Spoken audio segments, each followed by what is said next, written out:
এই যে second Republic, গণপরিষদ নির্বাচন বা ইনকিলাব জিন্দাবাদের প্রসঙ্গ নিয়ে আপনি বলেছেন, কিন্তু একটি জিনিস মানুষ কিন্তু আমার মনে হয় বুঝতে পেরেছে, সেটা হচ্ছে যে পরিবারতন্ত্রের কথা বলেছে।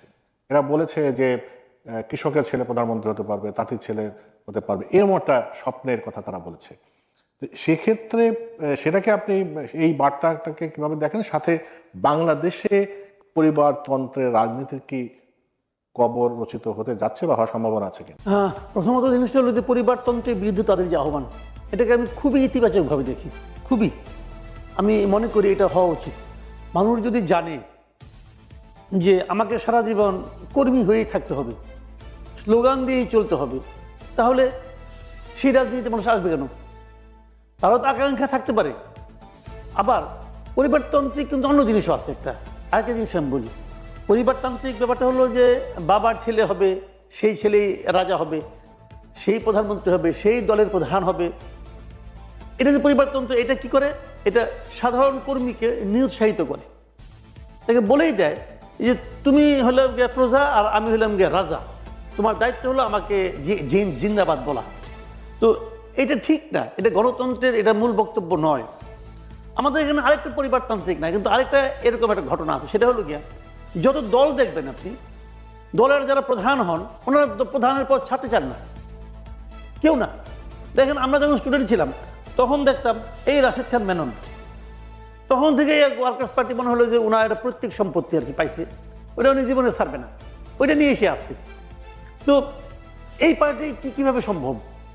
এবং একই জিনিস জাসদ শের দিকে হাসানুল হক ইনুর প্রত্যেক সম্পত্তি হয়ে গেছিল, ব্যক্তিগত সম্পত্তিতে পরিণত হয়েছিল। তো এরা কিন্তু কেউ ছাড়ে না, ছাড়ার কোনো ইতিহাস নাই। দিনের পর দিন ইলেকশন করে, ইলেকশনে মিজারেবল রেজাল্ট করে, পথ ছাড়ে না, সেই থাকবে। আবার বিএনপিতে একই জিনিস, আওয়ামী লীগের একই জিনিস, সমস্ত পলিটিক্যাল পার্টিতে। খালি যেন জামাতটাতে আমি একটু চেঞ্জ দেখি, এরা আমার মনে হয় যে তুলনামূলকভাবে গণতান্ত্রিক।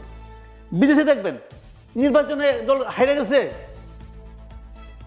দলীয় প্রধানের পদ থেকে তাকে সরে যেতে হচ্ছে। ইংল্যান্ডে দেখেন আপনি। তো এটা কিন্তু এতটুকু সৌজন্যতা বোধ আমাদের দেশে নাই। আমাদের দেশে ম্যাক্সিমাম ক্ষেত্রে দলীয় প্রধান কখনো পদ ছাড়বেন না। তো এটা কিন্তু পরিবারতন্ত্রের যে খুব বেশি কিছু ভালো তাও আমি মনে করি না। তো এই ব্যাপারে ওদের যে বক্তব্যগুলি, আমি হাসনাত আবদুল্লাহ বক্তব্য শুনেছি, আমার কাছে খুবই ভালো লাগছে। আমি মনে করি এই ধরনের একটা পলিটিক্যাল পার্টি আসা উচিত, যারা নাকি এই চেঞ্জটা। এবং আমি এখানে আরেকটা চেঞ্জ দেখছি, নাহিদ ইসলাম যে দল থেকে আসছে, সেই দলের মূল লোক ছিল আখতার হোসেন। সেই তো মূল দলটা সেই করছে এই নূরদের ওখান থেকে বেরিয়ে যে ছাত্রশক্তি, এবং সেই দলের তার সদস্য সচিব ছিল নাহিদ ইসলাম। এখন নাহিদ ইসলাম হয়ে গেছে দলের প্রধান চেহারা, এবং এটা তো আখতার হোসেন মেনেছে। আবার দেখেন নাগরিক কমিটি যেটা ছিল, সেটার মূল লোক ছিল পাটোয়ারি যখন সিরিয়াল অনেক পিছনে পড়ে গেছে, কিন্তু পাটোয়ারি কিন্তু নতুন একটা দল করে নাই, সে ওদের সঙ্গে আছে।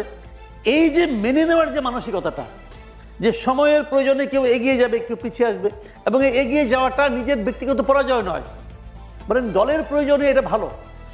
এই যে মেনে নেওয়াটা, এই যে স্পোর্টিং অ্যাটিচিউডটা, আমি এটাকে প্রশংসা করি। খুব ভালো একটা তারা সিদ্ধান্ত নিয়েছে এবং তারা এটা ভালো কাজ করেছে। আমি মনে করি বাংলাদেশের যারা সিনিয়র পলিটিশিয়ান যারা আছেন, যারা অন্য পার্টিতে আছেন, তাদের এখান থেকে শিক্ষা নেওয়া উচিত যে এই ছোট ছোট ছেলেরা পারছে দেখাইতে, তোমরা তো পারতেছো না। তো এটাকে আমি সাপোর্ট করি।